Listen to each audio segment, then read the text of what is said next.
is why prayer is urgent. It's for the fulfillment of God's will. So why prayer is urgent? For the fulfillment of God's will. So, yeah, unang-una, let me share with you the related verse that I used. So it is Matthew 26:42. So it says here, He went away again a second time and prayed, saying, My Father, if this cannot pass away unless I drink it, Your will be done. So makita natin dito that Jesus prayed in this scenario in order to show that He is surrendering His will to the Father. So highlight ko yung Your will be done. So i-relate natin yung sarili natin doon sa scenario ni Jesus that time. Galing sila sa Last Supper, tapos alam niya na the hour will come na ika-capture na siya. So nandun na siya sa Garden of Gethsemane. He requested His disciples to actually come with Him and siguro mag-pray po sila. So ang nangyari is tinulugan po siya ng mga disciples po niya at His greatest time of need. So Jesus actually garnered His strength by praying to the Father. So alam niya na kailangan niya pagdaanan yung suffering, yung it's not just the physical suffering and anguish na magsasuffer siya sa cross, bubuhatin niya yung cross, parurusahan siya, lahat, i-whip siya, ganyan. It's also the burden. Yung, kaya sabi nga nila, umiyak si Jesus Christ ng ng dugo. Pinawisan siya ng dugo. Actually, during that time. Because it's not just the physical anguish, it's magkakaroon din siya ng somewhat spiritual anguish. Because yung, imagine nyo yung kasalanan ng buong mundo, ikakarga sa kanya. Parang bubuhatin niya lahat ng yun. In order for us to have salvation. Yun yung God's will actually. So, second is, nag-pray si Jesus to overcome the weakness of the flesh. So, yung flesh is, it's His, because His humanity is there, diba? Although He is divine, meron siyang, nagkatawan tao siya. So, yung humanity niya, yun yung kailangan niyang i-overcome during that time. So He prayed. So He surrendered His will and He said to the Father, Your will be done. So this is for the fulfillment of God's will, which gives chance for salvation of humanity. Sinabi ko dyan na give chance for salvation of humanity kasi of course, pag hindi naman natin tinanggap si Jesus Christ as our Savior, hindi tayo masisave. So kailangan we believe in Him and we accept Him as our Savior.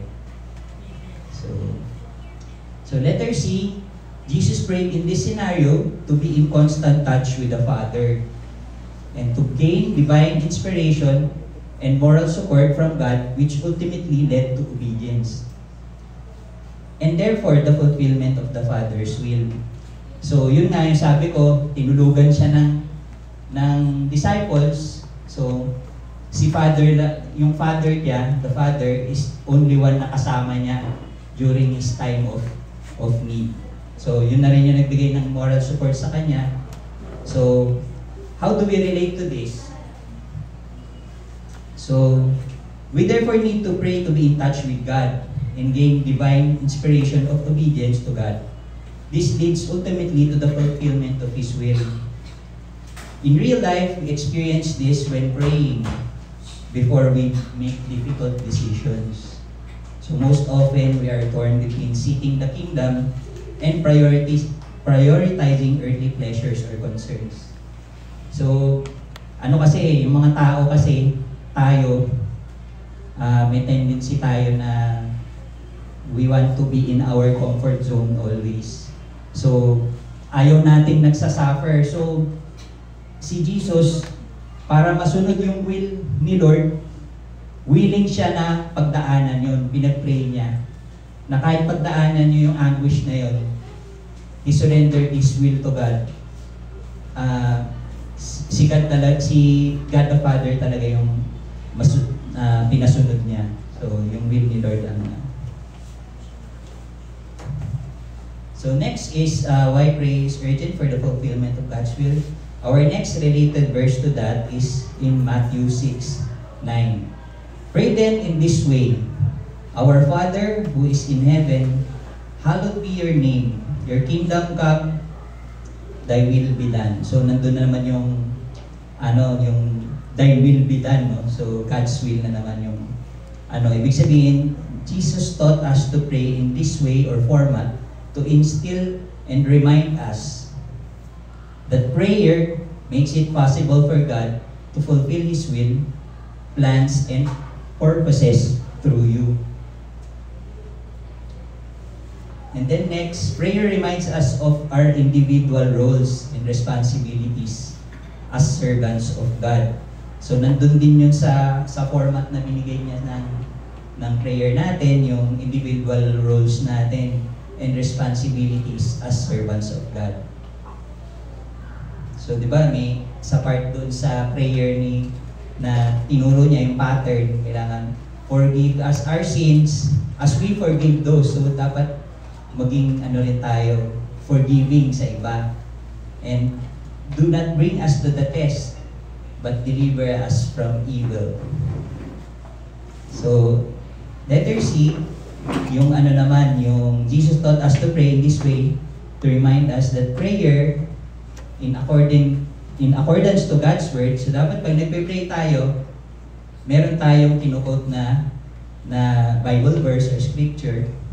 So this actually, the prayer regularly updates us with the concerns of the kingdom. Di ba pag nagpe-pray tayo tapos inaano natin yung Bible verse, dinanamag natin yung Bible verse, dinidiscern natin kung ano yung message sa atin.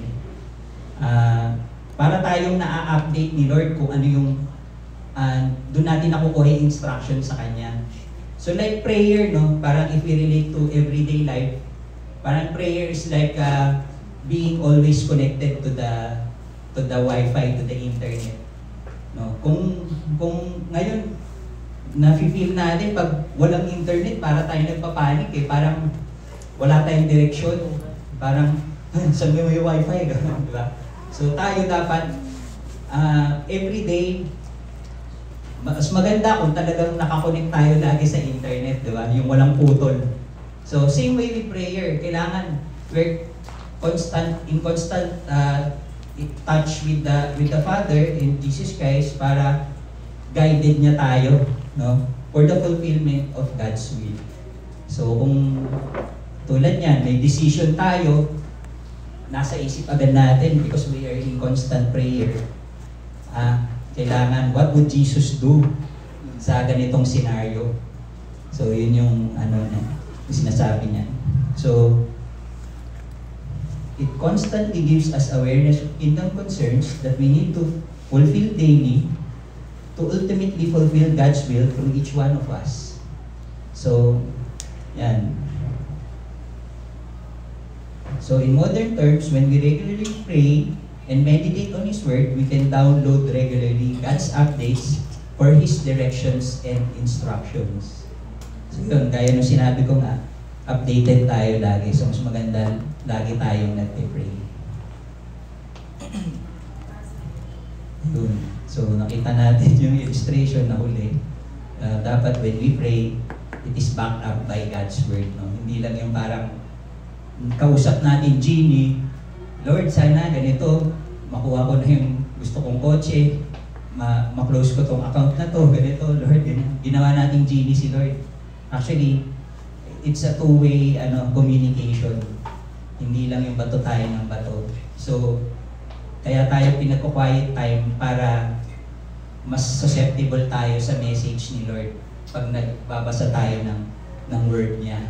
Kasi mas maraming pumapasok sa isip natin. So even just a single Bible verse says a lot of things. Ayun. Next is why prayer is urgent for the fulfillment of God's will. So ito, yung related verse na naman is, thank you brother. related verse is yung Mark 6:4, 6:5, and 6:6. So, ito Jesus said to them, a prophet is not without honor except in his own town and among his own relatives and in his own household. And he could do no miracle there except that he laid his hands on a few sick people and healed them. So, and he wondered at their unbelief, and he was going around the villages teaching. So, how then are the above verses related to prayer? So, prayer actually goes hand in hand with faith. For without faith, God's power cannot manifest through us. So, yan. So, kailangan, pag nag-pray tayo, kailangan may faith. So, tingnan po natin yung mga tao sa village ni Lord. Hindi nag-work yung miracles ni Jesus sa kanila. Kasi it's because hindi sila naniwala sa Kanya. They didn't have faith. No? So, they didn't allow God to work through them. Ang ginawa nila, sinara nila yung pinto. So, paano mag-work sa kanila si Jesus Christ? No? Sinara nila yung pinto niya sa Kanya. Kasi, sino ba naman to si Jesus Christ? Kumbaga sa atin, basahin ko. It is simply because of lack of faith, no? Obviously, people did not pray and believe Jesus could not heal them because they knew Him as someone ordinary. So, Jesus in His own town of Nazareth was known as a carpenter's son. He is no one special, no special educational background. And people often question Nazareth as a place. So, can anything good come from Nazareth? Dun sa John 1:45-46. So, parang tayo yan minsan para tayo yan sa pamilya natin, no? Kilala tayo dun sa lugar, ganyan. Ay, nakita ko lumaki yan Si Dennis, dati lang yan, uhubing lang yan. Tapos, ang daming pagkakamali niya nagawa sa buhay. So, what can he do? So, yun yung disbelief ng mga tao. So, in contrast naman, dun sa, di ba, hindi nag-work yung miracles nila, ay hindi nag-work yung miracle ni Jesus dun sa mga people with unbelief. In contrast, there's another verse naman na opposite nan. So when the fellow townsfolk of Jesus had no faith in Him, we see the opposite in Matthew 8:8. So, but the centurion said, Lord, I am not worthy for you to come under my roof, but just say the word, and my servant will be healed. So yan, no?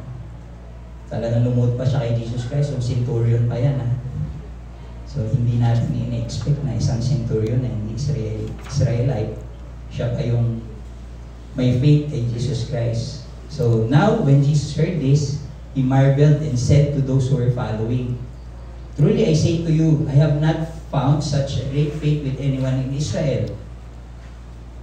And Jesus said to the centurion, Go, it shall be done for you, as you have believed. And the servant was healed that very moment. Ayun o, bumangon na. Yeah.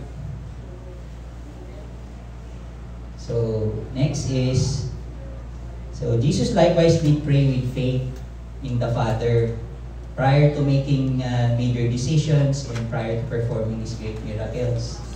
So, one example is yung raising Lazarus from the dead. So, ito yung verse, John 11:41. Then they took away the stone from the place where the dead was laid, and Jesus lifted up His eyes and said, Father, I thank Thee that Thou hast heard me. And I knew that Thou hearest me always. But because of the people which stand by, I said it, that they may believe that Thou hast sent me. So, hindi pa nangyayari. So, sa sobrang faithful ni Jesus sa the Father, nag-thank you na siya for the healing and the raising up Lazarus. So, what's the result? And when he thus had spoken, he cried with a loud voice, Lazarus, come forth. Ayun. bumangon din si Lazarus bigla, no? So, it shows na yung, when we pray with faith, yung miracles happen. So, kailangan talaga, important talaga yung faith sa prayer. Ayan, he that was dead came forth, bound hand and foot with grave clothes, and his face was bound about with a napkin. Jesus said unto them, loose him and let him go. So, next is the faith formula. Remember kung nare-remember nyo pa yung may faith formula ako, yung previous preaching ko. So, it is trust coupled with obedience. So, through prayer, Jesus was able to exercise his trust and obedience to the Father and ultimately obey his will. So, why then should we pray? So, prayer can help us triumph over our flesh in difficult moments in achieving God's will for us. So, alam natin yung may kahinaan yung flesh natin, pero through prayer, we can overcome yung kahit na pagdanasan natin yung mga paghihirap na yan, kung alam natin na ultimately it will lead to the nung God's will, yung matupad yung God's will, talagang gagawin natin yan. So, the prayer actually can help us. So, another one, why then should we pray? So, God can work mightily and freely through your prayer life. Yan. Next is, when we pray, we experience divine inspiration, and we therefore become God's channel in the fulfillment of His will. Next is, prayer comes hand in hand with faith. For without faith, God cannot work miracles through us. So yan yung reasons why then should we pray for the fulfillment of God's will.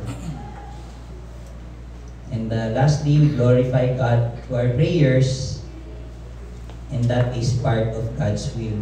Di ba yung gusto ni Lord is i-glorify natin siya. So we can also do that through prayer. So ito, so why is prayer urgent? The fulfillment of God's will. So ito yung parting message na inano ko sa isang quote ng isang author, si Natalie Reguli. We can plan and go after what we want in life, but true fulfillment comes from seeking God's will for our life. And we know that it is through prayer that we can reach this fulfillment. So yan yung sinabi ni Natalie Gore. So that concludes my preaching. So I hope may na-feed po kayo dito sa aking presentation. So thank you for this opportunity to share, and to God be all the glory.